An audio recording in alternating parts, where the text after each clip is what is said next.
So hello, what's up mga ka-J-Vlog? Welcome ulit sa panibagong video. And for today's video, ayan, magpo-phone comparison tayo ulit ng mga iPhones na pwede natin ma-purchase sa Green Hills. And for today's video, ayan, iPhone 15 Pro Max versus the iPhone 14 Pro Max. Ano kayang perfect na iPhone na pwede nyo ma-purchase ngayong 2024 sa Green Hills? Tara mga ka-J-Vlog, check natin.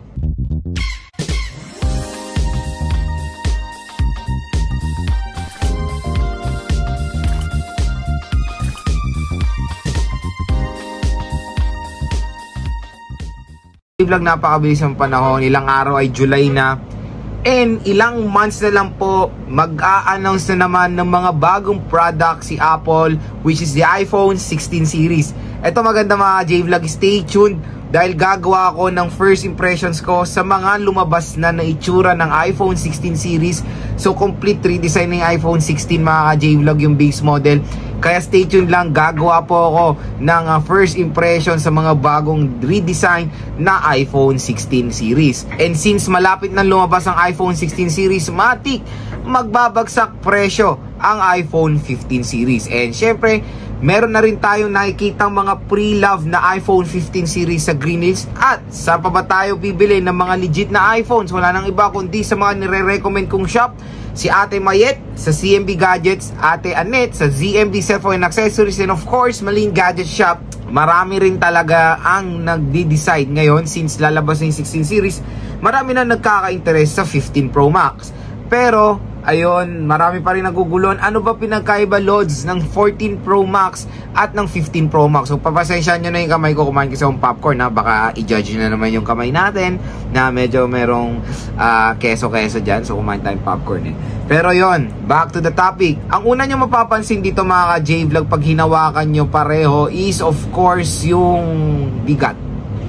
Matik po na mas magaan ang 15 Pro Max dahil titanium build na siya. Brush titanium po ang design netong 15 Pro Max. So when it comes sa weight, matik mas magaan po ang 15 Pro Max compared sa 14 Pro Max na stainless steel design po etong smartphone na to. Pero ko yun, kung ako tatanungin, na-observe ko kasi mga J-Vlog sa GH, mas, yung iba kasi mas prefer ang 14 Pro Max compare sa 15 Pro Max. Unang-una kasi ang una nilang ini-standard dun is yung presyo.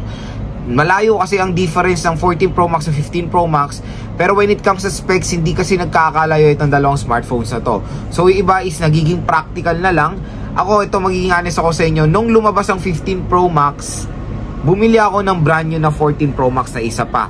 So mas ano siya, mas gusto ko yung 14 Pro Max before compare sa 15 Pro Max.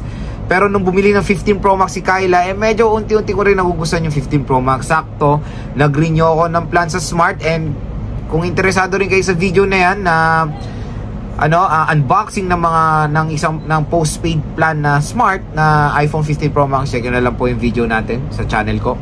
Pero ito itong dalawang smartphone na to ay daily driver ko. Ito po ay yung pangharabas ko sa vlog. And ito mga J-Vlog yung yung personal phone ko. And ito mga J-Vlog is yung pinaka main phone ko. So hindi ko siya masyadong ginagamit dahil hindi ko siya masyadong binubugbog pagdating sa vlog. Ito po yung ito parati yung fino-focus ko when it comes to making content para hindi siya hindi masyadong mabugbog kumbaga yung smartphone. Kaya nagdalawang smartphone tayo na main.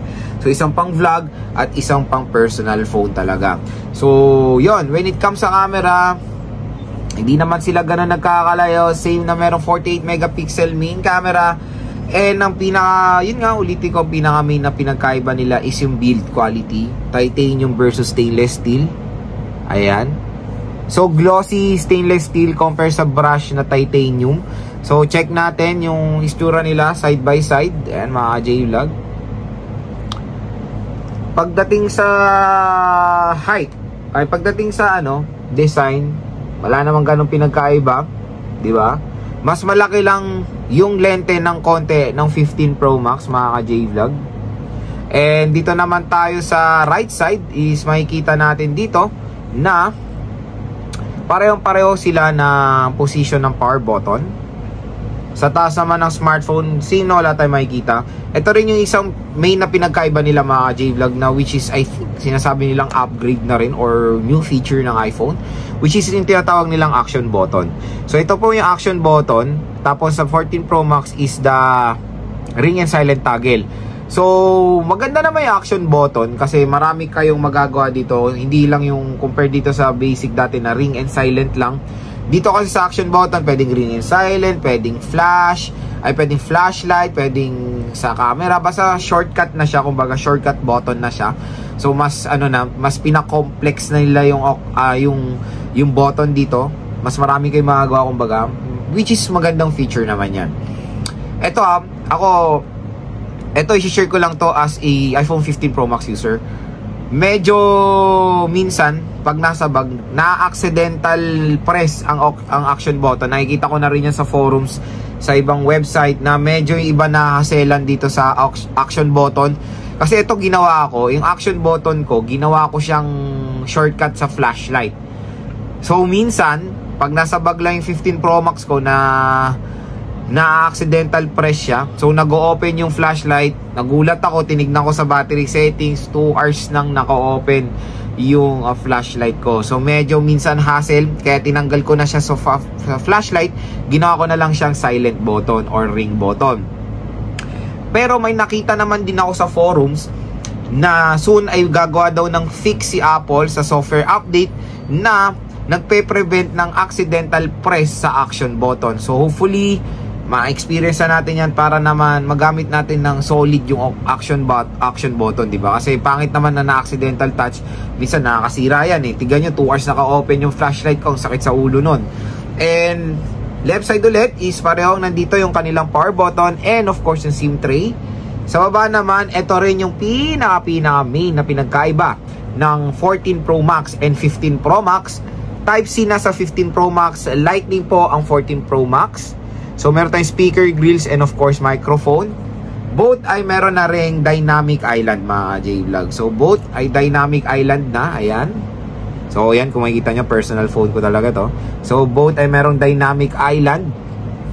Same lang naman din ang screen size, mga J-Vlog. Pero ito, sasabihin ko na sa inyo dito sa video na to, the 16 Pro Max po ay lalaki na ang screen size. Mas malaki na sa 15 Pro Max. Merong rumors, I think ito na talaga yung legit na rumors, na 6.9 inches na ang 16 Pro Max compare sa 15 and 14 Pro Max na 6.7 inches. So bigger display, bigger form factor sa mga Pro Max version. And I think pati Pro ay lalaki rin yung display, 6.1 to 6.3 inches. So stay tuned lang, gagawa tayo ng full in-depth first impressions about sa 16 series. So yan, sa display, same lang na merong 120 Hz screen refresh rate, mga ka-J-Vlog. Ang pinagkaiba nga rin ng 14 Pro Max at 15 Pro Max is pagdating naman sa camera quality or video quality, same din na maganda, to be honest. So perfect na perfect silang gamitin for making contents. Both ay support rear at front ng 4K video recording, and pareho rin na meron ng 48 megapixel main camera. Napaganda, very outstanding ang photo quality. Mapa low light, mga J-Vlog. Maganda po mo offer ng photos ng 14 Pro Max at 15 Pro Max. So ito na ang main verdict, Lods. Kung ikaw ba tatanungin sa side ng isang consumer, anong perfect sa'yo ngayong 2024 na pwedeng pa-purchase sa Green Hills, 14 Pro Max or 15 Pro Max? So sorry, hindi ko nasabi yung presyo nila sa first part ng video. Ngayon din sabihin ko dito, yung pre-love na 14 Pro Max, makakabili kayo nito sa GH ng 128GB sa halagang, minsan nakakapansin ako, ng 44K to 46,000 pesos ang 128GB ha. Tapos yung 256 pumapalo ng 47 to 50,000 pesos. Yung 256GB ng 14 Pro Max, depende na rin sa condition and of course sa offer ng seller, kung ano ba yung bibigay sa inyo, mga freebies or packages. So ganun lang yung range. So 128 and 256, nag-range ang 14 Pro Max ng 44 to 50,000 pesos. Pre-love na 15 Pro Max, nakakakita na tayo nito sa GH. 256 ang pinakasagad na nakikita ko eh. Nasa 60k pa, mga ka-J-Vlog, ang 59, sabihin na natin 59 to 60,000 pesos. 59 to 62,000 pesos pre-love na 15 Pro Max. So medyo malayo talaga ang difference sila when it comes to 256GB, 50,000. So 40,000 to so napakalayo ng difference sila sa presyo. Kaya marami talagang naguguluhan, Lods. Ano ba? 14 Pro Max ba or 15 Pro Max? Unang-una kasing main upgrade ng 15 Pro Max is of course yung napaka-powerful na chipset na mo-offer niya, which is the Apple A17 Pro chipset. So dito is the Apple A16 Bionic chip. Dito is medyo upgraded na 17 Pro. And sinabi nga ni Apple sa kanilang keynote na ang Apple A17 Pro chipset ay kayang mag-play ng mga console games like Resident Evil 8 at marami pang iba. Grabe, napaka-powerful ng chipset na ito mga J-Vlog. Kaya kung isa talaga kayong gamer, may enjoy nyo talaga dito yan sa 15 Pro Max. Kung console like, okay din ito yung suggest. Pero yon, kayang-kaya rin naman ng 16 Pro Max. So kayang-kaya rin naman ng 14 Pro Max makipagsabayan sa gaming, lalo na sa mga mobile games ang focus kung mobile games ang focus like mga heavy games, Genshin, Firelight 84, Mobile Legends, COD, very smooth pa rin dito sa 14 Pro Max. So yun mga J-Vlog, to be honest, for me, kung magiging practical kayo, go for the 14 Pro Max. Hindi naman sila ganun nagkakalayo ng specs and features ng 15 Pro Max.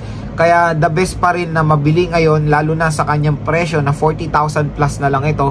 I think mas maganda, mas okay i-recommend ang 14 Pro Max sa ngayon. Ngayong kalahati na ng taon ng 2024, mas okay i-suggest sa inyo ang 14 Pro Max kasi ang laki na matitipid nyo when it comes sa price. Medyo expensive kasi yung pre-love ng 15 Pro Max. Maybe next year, ayan, malaki yung mababawas sa presyo ng 15 Pro Max pag lumabas ng 16 series. Pero ngayon, kung ang focus na talaga bumili na ngayon June, July, or August ng smartphone, I think mas okay naman i-suggest sa inyo ngayon ang 14 Pro Max. So, sa mga nagtatanong, maraming available na brand new na 15 Pro Max ngayon sa Green Hills. Don't worry, medyo pahirapan na maghanap ng brand new na 14 Pro Max sa Green Hills. So, kung brand new naman kayo, syempre go for the 15 Pro Max. Malapit, hindi gano'n nagkakalayo yung presyo ng pre-love at brand new ng 15 Pro Max. Kaya kung magpi-pre-love kayo ng 15 Pro Max, for me personally ngayong June or July or August 2024, mag-brand new na lang kayo mga J-Vlog kasi ang konti lang ng difference sila. Pero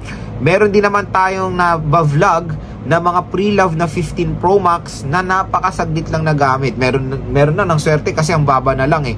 Nakuha niya lang yun ng 3 cycle count, wala pa isang buwan na gamit. Ayun, okay na okay yun mga J-Vlog na i-purchase yung mga pre-love na 15 Pro Max. So yun mga J-Vlog, ang ating phone comparison between the 14 Pro Max and the 15 Pro Max. So hopefully nakatulong po ito sa inyong buying decision kung alin man dito sa dalawang smartphone na itong bibili nyo.